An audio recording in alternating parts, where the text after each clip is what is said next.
ہوتی ہے، اور مچھروں کا ہجوم آگے کاٹے کتنی تکلیف ہوتی ہے بندے کو۔ ہاں، ایک مچھر کا ڈنگ جو انسان برداشت نہیں کر سکتا، تو یہ سانپ کے ڈنگ کیسے برداشت کرے گا بندہ؟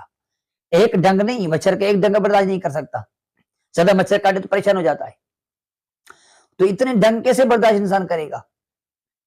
تو اس وقت کچھ نہیں ہوگا، کیونکہ دارالجزا ہے وہ۔